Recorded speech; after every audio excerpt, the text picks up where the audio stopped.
Secretary of state थे America के, उनकी डेथ हुई है एट द एज ऑफ 100। बहुत ही उनकी कुछ कहते हैं क्रूअल लेगेसी है और कुछ कहते हैं बड़े वॉर मॉन्गर थे।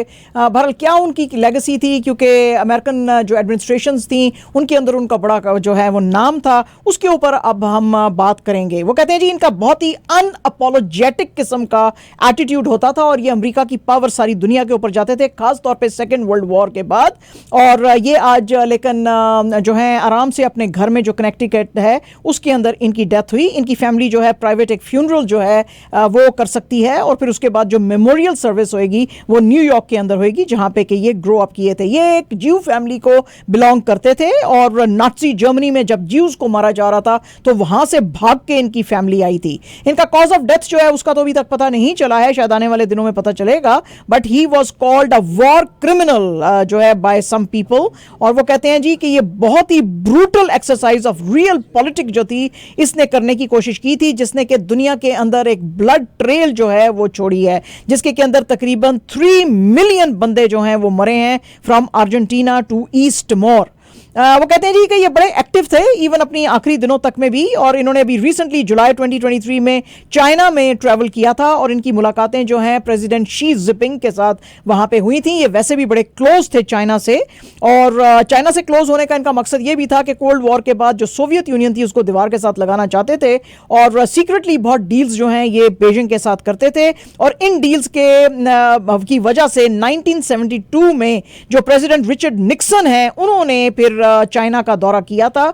यूएस जो है वो बहुत ज्यादा क्लोज टाइज अपने करना चाहता था चाइना के साथ फोर्ज, क्योंकि उसको लग रहा था कि ये अब दुनिया की सेकंड लार्जेस्ट इकोनॉमी बनती जा रही है अमेरिका के बाद। लेकिन आपको पता ही है कि निक्सन साहब के जमाने में वाटरगेट स्कैंडल आ गया था और ये जो थे निक्सन की गवर्नमेंट का हिस्सा थे, लेकिन फिर इनको छोड़ना पड़ा। लेकिन जो उनके सक्सेसर आए निक्सन के, जेरल्ड फोर्ड, उनके साथ फिर उन्होंने काम शुरू कर दिया, न सिर्फ एज सेक्रेटरी ऑफ स्टेट बल्कि एज नेशनल सिक्योरिटी एडवाइजर भी।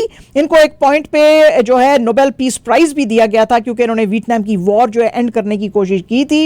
इनके ताल्लुकात इंडिया पाकिस्तान के साथ भी थे और ये जो है इतने ये अमेरिका के अंदर बड़ी इनको पर्सनालिटी समझा जाता है कि सेक्रेटरी ऑफ स्टेट जो इस वक्त के एंथनी ब्लिंकन, उनकी जब ये 100th बर्थडे पार्टी न्यूयॉर्क में हुई थी तो उसमें इन्होंने पार्टिसिपेट किया था। और जो है इन्होंने जो आज इनकी जब डेथ हुई है तो फॉर्मर प्रेसिडेंट जो है यूएस के जॉर्ज डब्ल्यू बुश, उन्होंने कहा कि US has lost one of the most dependable distinguished voices in foreign affairs. In 1970 इन्होंने प्लॉट किया था सीआईए के साथ to topple the democratically elected Chilean president Salvador Allende, जिसकी की वजह से इनके ऊपर जो है काफी एतराज भी किए गए थे। एक मेमो भी इन्होंने सीक्रेटली भेजा था आफ्टर अर्जेंटीना का जो ब्लडी कू आया था इन 1976 में, जिसमें कि इन्होंने कहा था, हालांकि एक डेमोक्रेटिक कंट्री को बिलोंग करते थे, लेकिन उसमें इन्होंने कहा कि military dictators should be encourage to rule, तो जिसके ऊपर इनके ऊपर बहुत ज्यादा एतराज आया था। और इन्होंने सपोर्ट किया था इंडोनेशिया का कि वो सीज कर ले सबसे पहले तो ईस्ट मोर का आइलैंड इन 1975। इसके अंदर 100,000 ईस्ट मोरियंस जो हैं उनकी डेथ हुई थी। ये देखते हुए ये सारी दुनिया जब बहुत हॉरिफाइड हुई तो फिर निक्सन साहब और फोर्ड साहब जो हैं उनकी मुलाकातें इंडोनेशियन लीडर सुहार्तो के साथ हुई और उन्होंने कहा जी कि इसका ऑक्यूपेशन आप छोड़ें, और 1999 में फिर उन्होंने इसका ऑक्यूपेशन छोड़ा। इन 1971 इंडिया पाकिस्तान की जो वॉर हुई थी, क्योंकि ये जाहिर है डिक्टेटर्स को बड़ा पसंद करते थे, इसमें मुलाकातें इनकी वैसे तो इंदिरा गांधी जी के साथ भी होती थी और याहिया खान साहब के पास भी होती थी, और इनके ऊपर बड़ा एतराज किया जाता था कि निक्सन और किसिंजर दोनों ही जो हैं पाकिस्तान की तरफ जो है बड़े टिल्टेड हैं। और एक मुकाम पे तो इन्होंने जो है इंडियंस के बारे में भी कहा था कि दे आर सच, बी का वर्ड इन्होंने यूज किया था उनके लिए, और इंडियंस को बड़ा वो करते थे। लेकिन 1971 की वॉर में इन्होंने कोई हेल्प पाकिस्तान की नहीं थी, तो लेकिन वैसे कहते थे कि हम पाकिस्तान के साथ खड़े हैं। इनकी इतनी बैड पॉलिसीज थी कि बहुत सारे जो लैटिन अमेरिकन कंट्रीज थे उन्होंने तो यूएसए के ऊपर कंप्लीटली ट्रस्ट करना जो है वो छोड़ दिया था।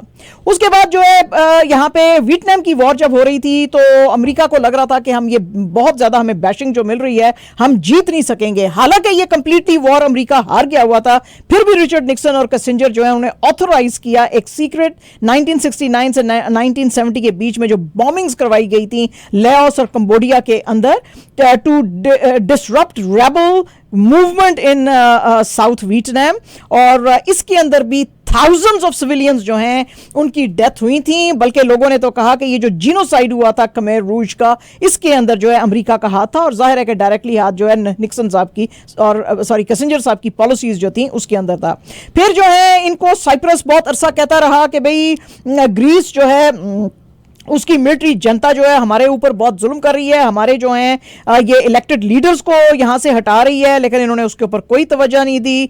इसके बाद जब फोर्ड साहब ने इलेक्शंस लूज किए जिमी कार्टर के अगेंस्ट 1976 में, तो उस वक्त फिर इनको समझ आनी शुरू हुई कि लोग मुझसे कितनी नफरत करते हैं और मुझे गवर्नमेंट का हिस्सा बनाए नहीं रखना चाहते हैं। नए प्रेसिडेंट जो अमेरिका के आए रोनाल्ड रीगन साहब, उन्होंने अपने आप को इनसे डिस्टेंस किया और उन्होंने कहा जी कि मेरी पॉलिसीज इनके साथ चूंकि बिल्कुल नहीं मिलती हैं तो मैं इनको आगे लेके अपनी गवर्नमेंट में नहीं चलूंगा। उसका फायदा क्या उठाया किसिंजर साहब ने?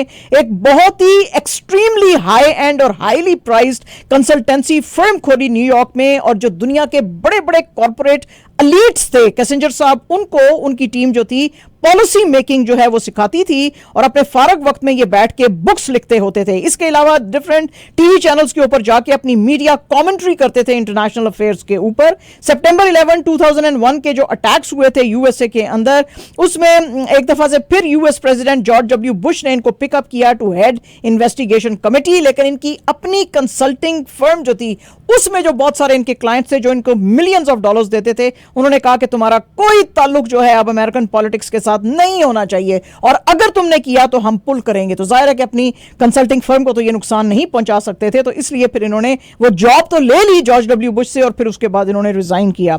उसके बाद ये और बहुत सारी मीटिंग्स करते रहे। फिर इसके एक दफा इनको सेनेट की कमेटी के सामने बिठाया गया था जहां पे कि इन्होंने टेस्टिफाई किया था कि भाई नॉर्थ कोरिया जो है वो उसका बहुत बड़ा न्यूक्लियर थ्रेट है, वो जो है उसको करें। ये जो इस वक्त अरब पैलेस्टाइन ये जो और इजराइल का जो मसला चल रहा है, इसके ऊपर भी इन्होंने एक दफा बात करते हुए कहा था कि हम और in the bigger context of middle east also, कि हम मिडिल ईस्ट का नक्शा जो है वो चेंज कर देंगे। तो काफ़ी इनकी जो है वो हैरोइंग किस्म की जो है वो है लेगेसी है, और लोग जो हैं इनको खास पसंद नहीं करते थे, लेकिन बहरहाल इन्होंने बड़ी इंपॉर्टेंट ना सिर्फ ये कि पोजीशंस जो हैं वो होल्ड की अमेरिकन एडमिनिस्ट्रेशन में, बल्कि बहुत ज़्यादा इन्फ्लुएंस भी अमेरिकन पॉलिटिक्स के ऊपर किया। तो ये जनाब आज बहरहाल इनकी डेथ हुई 100 साल की उम्र में, और बड़ी बात है माजिद भाई, अभी जुलाई में गए हुए थे चाइना में बातचीत करने के लिए, वेरी एक्टिव, हाँ जी, वेरी एक्टिव कर रहे थे। तो बहरहाल ये थी आज की रिपोर्ट।